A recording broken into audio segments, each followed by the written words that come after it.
United spirits, કારણ કે franchise company અહીંથી વેચી છે. રોયલ ચેલેન્જર્સ બેંગ્લુરુની ફ્રેન્ચાઇઝ કંપની વેચી છે 16,000 કરોડમાં.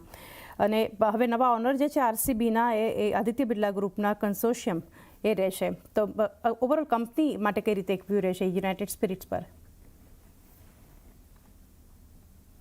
ખુશી, અનમ્યુટ કરવું પડશે.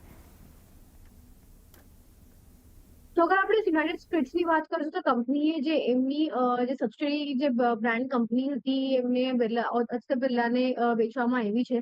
સો અગર આપણે જોશું તો હમણાં એક આઈપીએલ નું હમણાં સિઝન પણ આવી રહ્યું છે અને વેરેઝ આપણે જોતા પણ હોય છે કે જ્યારે પણ આઈપીએલ નું જે ક્રેઝ છે કે જે એના વખતે જે હારથી થતી હોય છે એના રિલેટેડ જેટલા પણ સ્ટોક્સ હોય છે એના અંદર આપણને એક વધારે વોલેટિલિટી આપણે જોતા હોઈએ છીએ.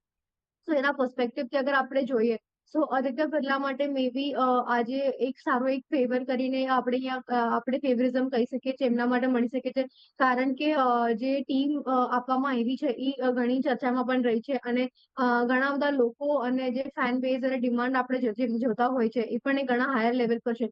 સો જેવી રીતના જે બ્રાન્ડ વેલ્યુ જે છે કંપનીની હવે આદિત્ય બિરલા પાસે હવે જતી રહી છે. એના કારણે આદિત્ય બિરલાની બ્રાન્ડ વેલ્યુ થી આપણે ન્યુઅર ટર્મમાં એક ફાયદો થતા આપણે જોવા મળી શકે છે. યુનાઇટેડ સ્પિરિટ્સની આપણે વાત કરીએ સો કંપનીને લઈને કંપની ઘણા બધા ટાઈમથી કંપનીને કોઈ પ્રોફિટ હમણાં ન્યુઅર ટર્મમાં નતો થઈ રહ્યો. તો લાસ્ટ યર કંપનીના જીતના બાદ કંપનીએ એમનું એક જે પ્રોફિટ બુક કરીને એમને હવે સબસિડી વેચવામાં આવી છે.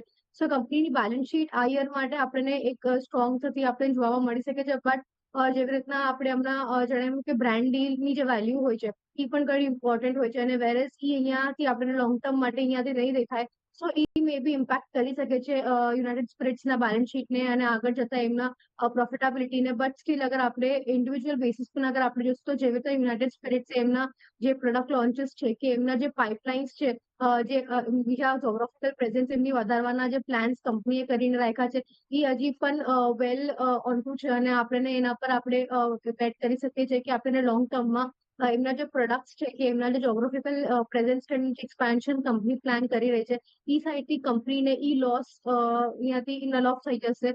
એના કારણે આપણે લોંગ ટર્મ માટે યુનાઇટેડ સ્પિરિટ્સને એના કારણે આપણે ફોકસમાં રાખી શકીએ છીએ.